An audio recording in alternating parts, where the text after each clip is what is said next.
깃을 이용하여 여러 명이 함께 협력하여 개발하는 것은 쉽지 않습니다.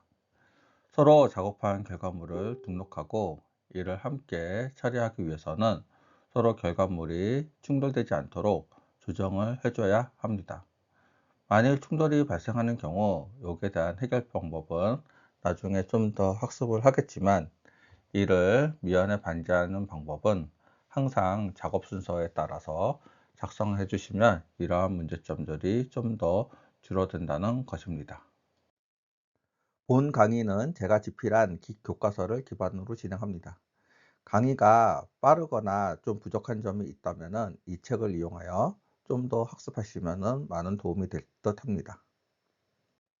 먼저 새로운 작업을 하기 전에 자신의 노클 저장소는 원격 저장소보다 더 최신의 커밋들로 유지해 줘야만 합니다.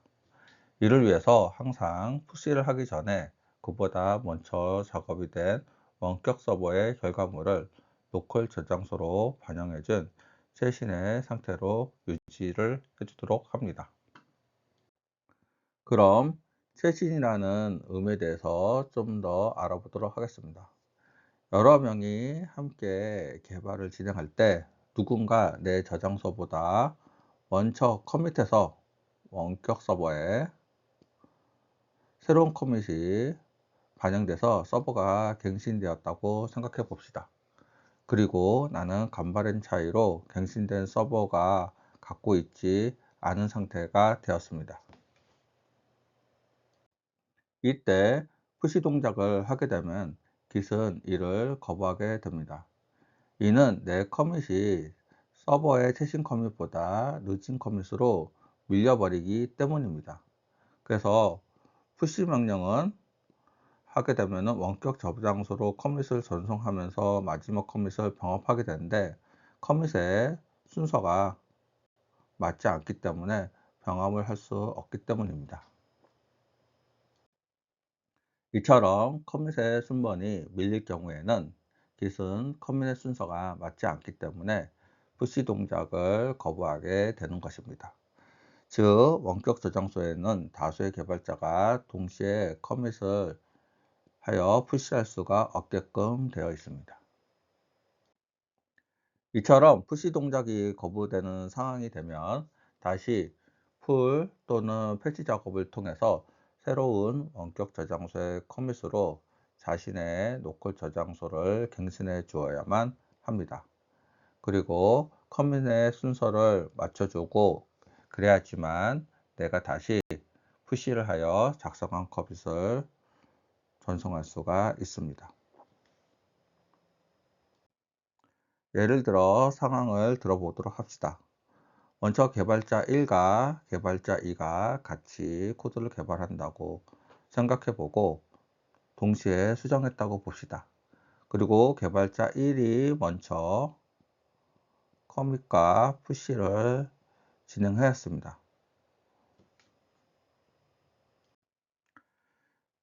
이후 개발자 2가 자신의 커밋을 원격 저장소로 푸시를 하게 되면은 푸시에 대한 오류가 발생합니다.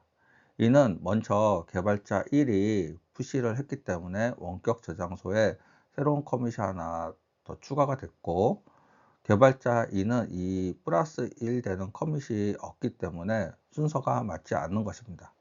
그래서 원래 이제 상태가 이렇게 커밋이 마지막이 되어 있는 상태에서 동시에 이렇게 갖고 있었는데 개발자 1이 이렇게 새로운 커밋을 하나가 만들었고, 그 다음에 개발자 2가 되는 커밋은 요 개발자 1의 커밋에 이어서 이렇게 만들어 줘야 되는데, 지금 나한테는 이 개발자 1이 작성한 커밋이 없기 때문에 순서가 맞지 않게끔 되는 것입니다. 이런 경우 개발자 2는 다시 원격 저장소에 이 플러스 1을 갖고 오기 위해서 풀을 해줘야 되고 그 다음에 이 플러스 1하고 자신이 만든 커밋을 결합해서 순서를 맞춰준 다음에 다시 푸시를 해서 원격 저장소로 전송을 해줘야만 합니다.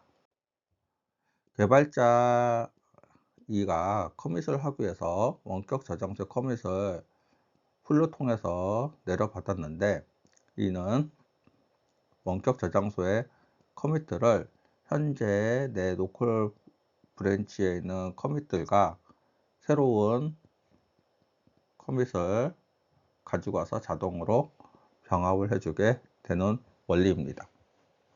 그래서 이 새로운 자동 병합을 해서 커밋에 대한 순서를 맞춰주게끔 되는 것이고요. 그래서 이처럼 깃이 최신의 상태에서만 푸시를 허용하는 것은 향후에 우리 커밋에 대한 순서가 틀려서 발생되는 충돌 문제를 방지하기 위해서입니다. 방금 전과 같이 커밋의 내용이 순차적이지 않으면 우리가 푸시해서 병합을 하는 과정에서 충돌이 발생하게 됩니다. 이러한 충돌은 개발자 1과 개발자 2이 완전히 서로 다른 작업을 한 경우에는 충돌이 없을 수도 있지만, 하지만 같은 영역의 부분을 동시에 수정해야 했다면 개발자 2는 푸시 작업을 할 때 무조건 충돌이 발생하게 됩니다. 이는 동일한 영역을 수정해 줘야 되기 때문에 이 부분을 어떻게 처리해야 될지를 잘 모르기 때문입니다. 개발자가 이러한 충돌이 발생했을 때는 직접 자신이 해결을 한 다음에 다시 푸시를 해줘야 되는데, 이러한 충돌을 해결하는 과정이 그렇게 쉽지는 않습니다. 그래서 우리가 깃을 사용할 때 좀 더 순차적인 기록과 상태를 유지하면서 커밋과 푸시를 하게 되면은 이러한 충돌이 발생될 확률을 좀 더 줄일 수 있기 때문에 우리가 작업 순서가 중요한 것입니다. 작업 순서가 중요한 것입니다. 이처럼 우리가 개발을 할 때 최대한 충돌을 방지하면서 작업을 하는 것이 보다 쉽게 개발을 할 수 있는 방법입니다. 그래서 이 충돌을 방지하기 위해서는 자신의 저장소를 원격 저장소의 상태와 항상 최신으로 유지해 주는 것이 중요합니다. 그래서 푸시 명령을 사용할 때는 충돌이 발생될 것을 예상해서 미리미리 원격 저장소를 확인하고 풀을 통해서 당겨서 최신의 상태로 유지해 주는 것이 좋습니다. 그래서 우리가 작업 순서를 다시 한번 정리해 보면은, 먼저 풀로 통해서 자신의 상태를 최신으로 먼저 유지해 주도록 합니다. 그 다음에 우리가 원하는 수정을 해 주시고, 그 다음에 커밋을 하고 또 다시 풀을 한 번 더 해 주시고, 그 사이에 우리가 코드를 수정하는 사이에 또 누군가가 또 커밋을 했을 수도 있으니까 풀을 한 번 더 해줍니다. 그 다음에 내가 푸시를 해주고 다시 또 새로운 작업하기 할 때 또 풀을 당겨주고, 이런 형태로 풀과 푸시를 자주 하면서 우리가 충돌을 최소한으로 유지해 가면서 작업을 하는 것이 중요합니다. 잠시 휴식을 취하고 다음 과정으로 학습을 계속 진행해 보도록 하겠습니다.